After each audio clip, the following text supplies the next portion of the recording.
witches? It's the Undercover Witch, and today we are going to be talking about the ethics of love spells. And this is something that is very touchy subject, very controversial, because it does have to do with consensual relationships and sex. So, viewer discretion and viewer listening is advised. Viewer discretion, listening discretion? I don't know. Be aware we're going to be talking about some things. I'm not going to go into detail about anything, but we're going to be talking about stuff like that.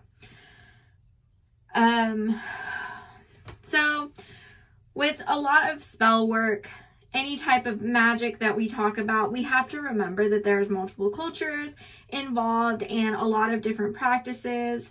So a lot of times when we look at this, it's from unfortunately, sexist, homophobic, and racist history, like, affecting us. Where all of that is affecting us as we look at magical practices and other things for sure. But especially in this circumstance, we're talking about magical practices. It's going to affect how we view those things from an outsider looking in.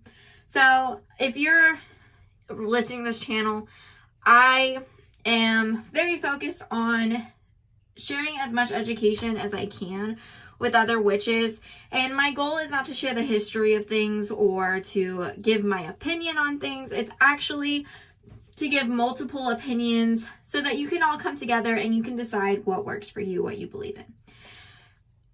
Which is why I thought it was super important to talk about love spells, because it's something that I struggled with for a long time. I mean, I had an easier time picking what my thoughts were on hexes and curses before love spells, because something about that seems wrong. With hexes, a lot of times, when we think of inequality and things like that, we know that people have used certain spells to help them get to where they need to be. It's empowerment, it's self-empowerment, and the type of spells that people did and do were very, very needed. So it's easier to defend, but also there's this other aspect of it where curses, hexes, and things like that, we feel like there's always somebody on the other side who deserves it, or somebody on the other side who did something wrong. But either way, it's like, well, that's their karma. Like, there's some way to justify it. When we're talking about love spells, it's a bit different, because this person may not have done anything wrong. Actually, they probably did a lot of things right, some of them. Or they might just have preferences. They might not even know that this other person exists that's doing this spell on them. So when we talk about the ethics and we were looking at consensuality, the worry is that person is going to be so affected by the spell or the magic working that they're not going to be able to resist it if they wanted to. They're not going to be making a clear decision. It's kind of like, I'm going to compare this to them being drugged or them being drunk, because it affects their impairment on some level. It affects their decision making on some level. That is what some people believe. There's another side of this where people believe that this is not any different from doing a manifestation spell. This is not any different from doing any other kind of spell that you would normally do. It doesn't necessarily guarantee this person's going to come to you. It's just putting that out there in the universe so that you're more likely to get noticed, or they're more likely to think about you throughout the day. Like, you're just being put in their mind or in their space, or you're more likely to run into them, things like that. And therefore, they're making the decision to pursue you. You just happen to be coming up a lot, kind of. So why is there this big difference between those two thought processes? Well, one is because of the different type of magic that those people are rooted in. If you're rooted in, for example, I came from a Catholic background and I'm moving over to paganism and spirituality, my perspective on it was, well, it's in between, because I do believe that what I'm doing is powerful, but I do believe in free will, and I believe that there's nothing I can do to take that from somebody else. But then I realized there are things that other people are willing to do to take that from somebody else. And that's where it got a bit hazy for me personally. Whew. that's heavy to think about for me. I told you this topic was a little bit rough for me to talk about, because I have been on both ends of this, actually. So I never cross any of my own boundaries, but other people have crossed their boundaries on the other side. So it's a lot. It's a lot for me to process. But again, this is why it's so important that I wanted to talk about, because spiritual warfare isn't always about hexes and curses. Sometimes you have somebody who has placed a love spell on you, and oh my God, things get weird. And depending on how that person interprets the energy, if you send a love spell to somebody else, it could be worse than you think. And this all goes back to, if you haven't listened to it yet, please go listen to it. I have an episode on energy grids. If you don't listen to any of my other episodes, listen to that one. If you listen to any of my other episodes, you should listen to that one, because I reference it a lot. That's why I made it go back to that one. I'll link it in the description. But there we talk about high energy, low energy, and then high vibration and low vibration. And we talk about the chakras and how that affects how people interpret that energy. So when we're talking about the energy something gives off, if we're talking about love spells, for example, we're talking about this whole huge range, huge classification of spells. We're not really narrowing it down. So when we talk about love spells as a whole, and we just say, no, those are horrible, don't do those, do self-love spells, or go at it this way where it just makes you look nicer, or it makes you more confident, or whatever. Like, all that's fine, all that's great. But when we can't really be talking about love spells as a whole, because there's a whole bunch of different types of practices, backgrounds, and everyone's right. Almost everybody is right. Because you can do a love spell and it just be like a manifestation pool, just like a slight, hey, I'm here. Hey, you're thinking about me. It can be something like that, where they still have the right to just be like, I don't know why I've been thinking about this person so much. I don't like them. I don't care about them. Or you can do a heavy ass shit spell. Most of them rooted in closed practices, where they needed to do shit like that because certain people were trying to survive in certain times, and sometimes hexes and shit like that weren't cutting it. Sometimes you gotta do what you gotta do, okay? So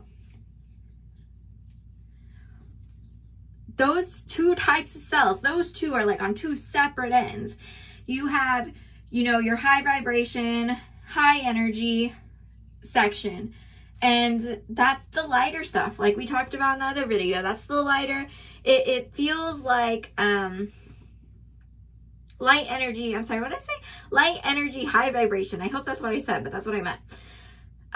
But when we're talking about that, it has an effect on you. It's very noticeable, but it doesn't really affect what you're doing or take you over, or take your willpower over, or scare you, or anything like that. It just has subtle hints thrown at you, but that are very noticeable. Now, if you go to the heavier, high vibrational, heavy energy, that's going to have a bigger effect. And depending on the state of the sender, it can be high vibrational and heavy energy, or it could be low vibrational and heavy energy. It can fall anywhere on that grid, but what we're really worried about is that low vibrational, heavy energy, because that's what usually has effects in the physical world. But that's not enough, guys. Not even that is enough. You never know how a spell is going to affect another person. Even if you, even if you were able to grid and put this exactly on the grid of where you think it's going to fall, you also have that person's own interpretation of that energy. So if they're interpreting it and they're a very, very, very crown heavy person, they might just be getting weird thoughts. They might just be getting migraines. But if they're heavily rooted, they're going to interpret that high vibrational light energy as high vibrational heavy energy. Or if it's low vibrational light energy, It might be heavy to them. And that can have physical consequences in their actual world. It can make them feel sick. It can scare them. It could show up. They might interpret that as something wrong because they just get the energy. They just see the energy. That's what they get. It's up to them and how they work their energy and how they use that to determine where it goes and how they interpret it in their life. Are love spells ethical? I don't know. I feel like I can tell where people hold their energy, and I can tell how things are going to affect them. And I would also never do a love spell because I don't give that much of a shit to do one. Have I done them in the past? Yes, I have. They really didn't have any effect on anybody, to my knowledge. But the reason that I did them, again, was because of the place that I was in and because of the effect that those people had in my life. Because sorry, I keep wanting to curse, but I'm really trying not hard not to. Some people really make your life miserable and you don't know what else to do. Some people get bullied. Some people, like, I don't know. I guess I gave up at some point in hexes and curses and things like that because they just weren't working at the time. And so love spells seem like the way to go. Well, if they're going to keep treating me like this or kicking me or hitting me or whatever, then I'm going to make them love me. Does that always help? No. And that comes to our lesson number 4 by this point, is that let's say your love spell works. Let's say you really like this person, but you don't really know that person that well. If you're attracting or pulling in somebody who is abusive, or somebody, like I said, you don't know very well, somebody who is aggressive or doesn't care about consensual sex, is a rapist or something other than that, something like that, somebody who won't care about your boundaries, you've invited that person into your life and they're going to react the way they do when they, quote, love somebody or feel attraction. And just because they seem nice as a friend or they seem nice as a person, you don't really know how they're going to react. So when people do get that aggression back at them, or they do get that, people that are like, they will do anything, or they'll hurt themselves, or they'll hurt you, or whatever. It gets scary because you might not have been expecting that. You were just wanting somebody to be loving and whatever, but you misinterpreted them as a person. You didn't misinterpret your spell. You misinterpreted them. It's a very strong spell, but it just brought out how they would treat you anyway.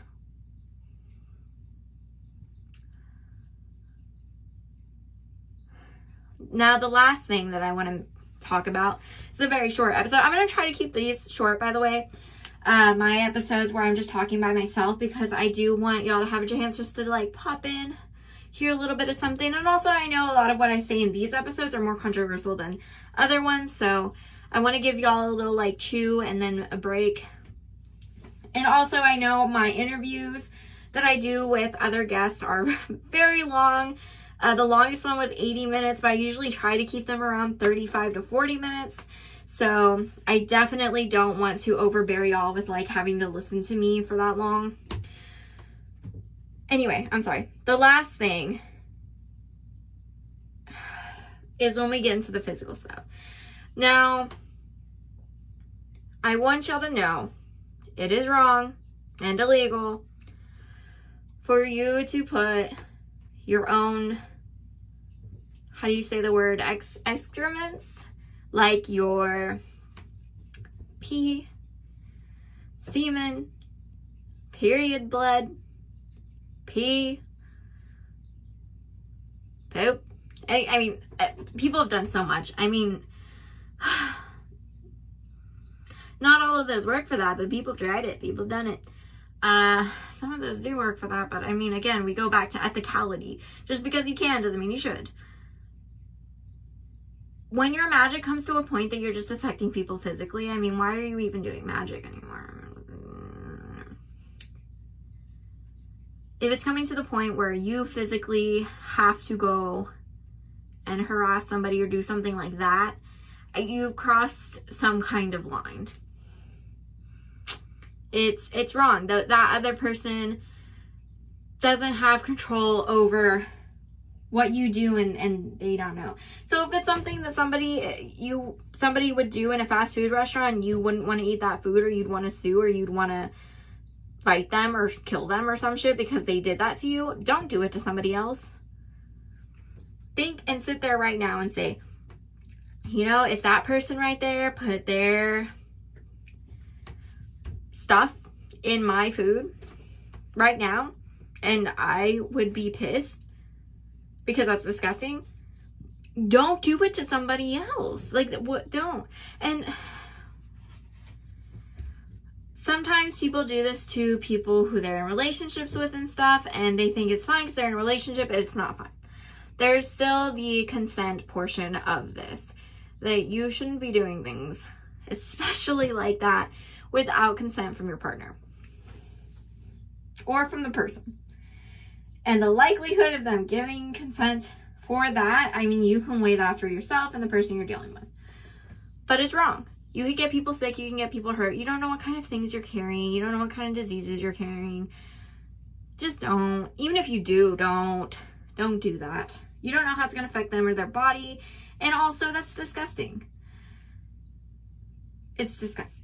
Now, if you're in a situation where you're listening to this and you're like, look, you don't understand, I'm in an abusive relationship, or I'm held hostage somewhere, or this or that or whatever. Again, I will always say this, just do whatever you gotta do if somebody's hurting you. Okay, that's all I gotta say about that. But if you are just one of those people who you're like, I want to do this, really think about what you're doing. Really think about that. Because also there's another portion of this, if you don't feel comfortable talking with that person, or you feel like you're not getting the affection you need or want from them, it's not going to change how they give you that affection. It's just going to change how much they're giving you. And if they already think they're giving you affection, it's not going to change much, because their version of affection and your version may be different. And you might have to tell them what your version is. There's a lot of communication that goes in relationships, and I don't want you to think that magic can bypass that. And that's the portion. That's the portion where it's, you can do the love spell, but you need to do the work too. That is the part. You can do the love spell, but when your crush comes up and talks to you, are you going to freak out like Marinette and Ladybug, or are you going to talk to them? Anyway, I hope this helps somebody.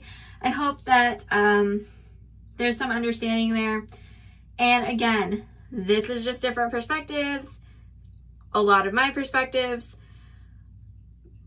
reasons why some people would have to do these type of things, reason why it's kind of wrong, and then also just the different levels of how it can affect, because I want you to understand the full effects of what you're doing. Like, I want you to understand the full consequences of what you're doing, and why certain people are concerned. And also why you should be able to do them if you think that's what you need to do. Because, yeah, it's important. It's important to know your morals and the ethics. That is all for today. If you don't already know, I am going to be uploading YouTube videos on YouTube, and okay, that's enough from this episode. I think I'm done talking about it. I just wanted to give a brief overview of everything. But if you are interested in seeing me on YouTube, this video is on YouTube, and also I'm going to be uploading tarot readings starting this first week in March, hopefully. If not, I'll give an update, because I picked a month with 5 weeks in it, so that I can push it back down and not get behind if I need to. So I can push it down and not get behind, because this is my first time doing this. So I want it to work well.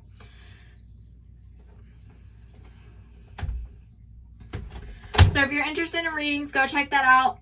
Wednesdays, Thursdays, Fridays, and Saturdays, I'm going to be uploading tarot readings.